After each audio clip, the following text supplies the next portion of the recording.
मैं अपने देश को समझना चाहता था और यह मुझे एक बहुत बड़ा कॉन्ट्रडिक्शन मिला कि दुनिया में ऐसा भी एक देश है, और भाइयों और बहनों सिर्फ एक देश है, दो नहीं है, सिर्फ एक देश है दुनिया में।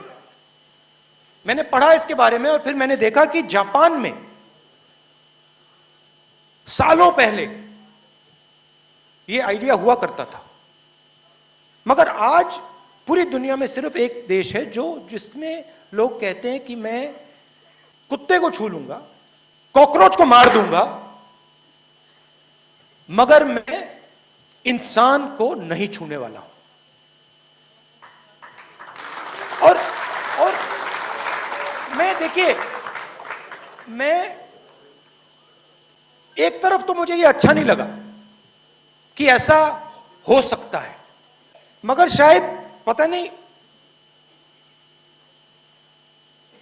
मैंने अपने परदादा की किताब पढ़ी थी डिस्कवरी ऑफ इंडिया, तो मेरे दिमाग में ये आ गया कि मैं इस बात को समझना चाहता हूं,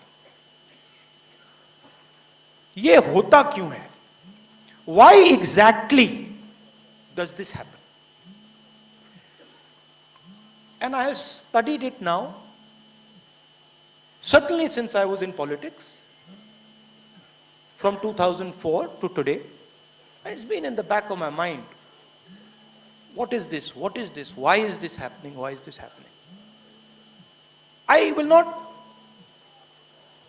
I cannot answer the question for you fully.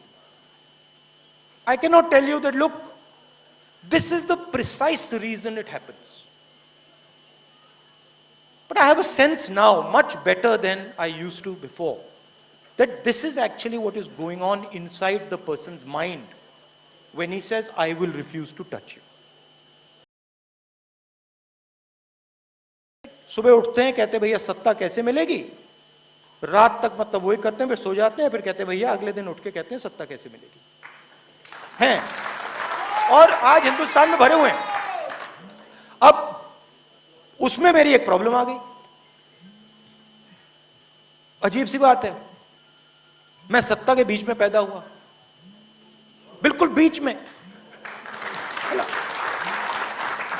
और बड़ी अजीब सी बीमारी है, मुझे उसमें इंटरेस्ट ही नहीं है।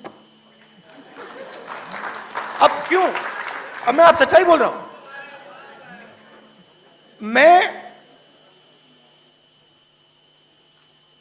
मैं रात को सोता हूं, अपने देश को समझने की कोशिश करता हूं, सुबह उठता हूं, प्यार है देश से, इसीलिए मैं, जैसे एक प्रेमी होता है जिससे वो प्रेम करता है, वो उसको समझना चाहता है, तो सुबह उठता हूं, मैं समझने की कोशिश करता हूं, और एक प्रकार से मैं भीख मंगा हूं। नहीं सुनो, क्यों, क्योंकि मेरे देश ने बिना कोई कारण पूरा का पूरा प्यार मुझे दे दिया, तो मैं मेरे सुनो, मेरे ऊपर एक डेट है, कर्ज है, और मैं सुबह उठ के कहता हूं कि ये जो प्यार मेरे देश ने दी मुझे, ये जो इज्जत मेरे देश ने दी, इसको मैं निभाऊं कैसे। अच्छा, देश ने सिर्फ मुझे प्यार नहीं दिया, देश ने मुझे जूते भी मारे। नहीं, आप समझ नहीं सकते कितनी जोरों से, कितनी हिंसा से इस देश ने मुझे मारा है, पीटा है। तो मैंने सोचा ये हो क्यों रहा है, और जवाब मिला, देश मुझे सिखाना चाहता है, देश मुझे कह रहा है कि तुम सीखो, तुम समझो, कुछ नहीं, सीखो और समझो।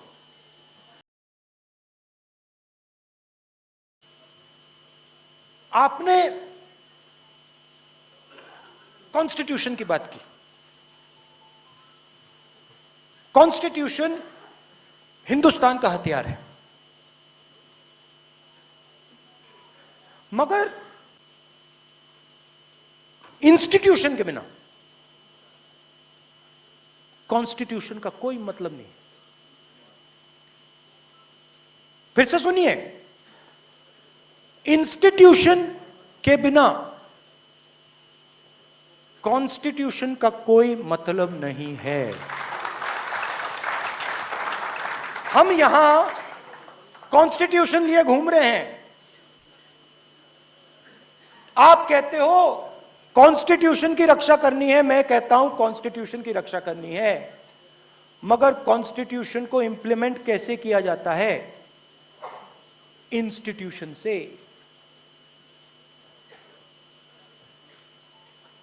इंस्टीट्यूशन सब के सब आरएसएस के हाथ में है।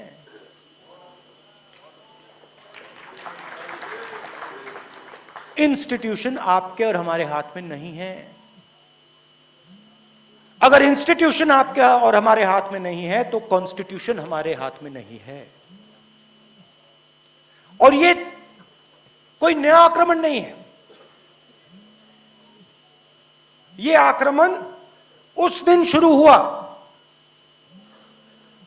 जब महात्मा गांधी की छाती में 3 गोलियां डाली गई थीं।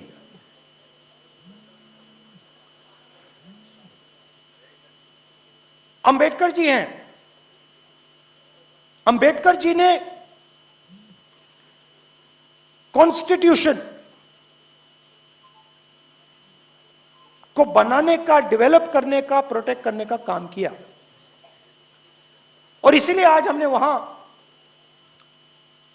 फोटो के सामने फूल रखे, क्योंकि अंबेडकर जी ने हमें हथियार दिया, मगर आज उस हथियार का कोई मतलब नहीं है। यह हो रहा है, यह हो रहा है। और किया कैसे जा रहा है? मीडिया को कंट्रोल करके, 3-4 सबसे बड़े अरबपतियों को कंट्रोल करके, पेगासस से राजनेताओं को कंट्रोल करके। मैं आपको बता रहा हूं, स्टेज पे बता रहा हूं, अगर मैंने 1 रुपया लिया होता ना, मैं ये भाषण नहीं दे पाता। मैं वहां पे कोने में चुप बैठा रहता, ये भाषण नहीं दे पाता। तो पेगासस, सीबीआई, ईडी, ये पॉलिटिकल सिस्टम को कंट्रोल करते हैं। आपने देखा होगा मायावती जी ने चुनाव ही नहीं लड़ा।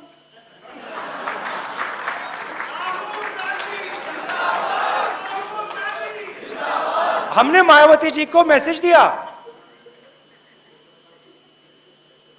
अलायंस करिए, चीफ मिनिस्टर बनिए। बात तक नहीं की, बात तक नहीं की। जिन लोगों ने, कांचीराम जी ने, रिस्पेक्ट करता हूं मैं, खून पसीना देके दलित आवाज जो थी उत्तर प्रदेश की, उसको जगाया।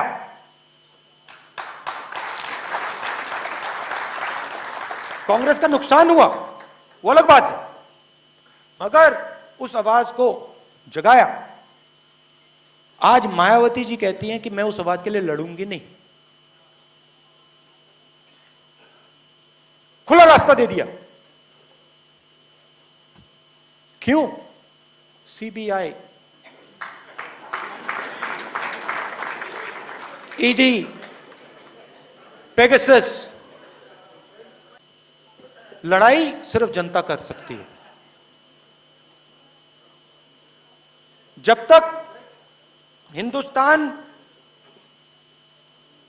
कि जनता के अंदर जो आवाज है, जब तक वो नहीं निकलेगी, तब तक इंस्टीट्यूशन को कंट्रोल करके कॉन्स्टिट्यूशन को ये लागू नहीं होने देंगे। ये आज हिंदुस्तान की सच्चाई है। और जब कॉन्स्टिट्यूशन काम नहीं करता है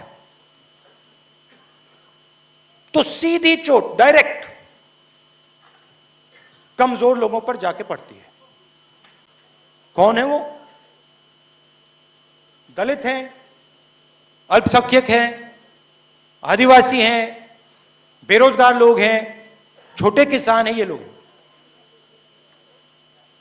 और आज देख लीजिए इकोनॉमी की हालत, देख लीजिए बेरोजगारी, देख लीजिए।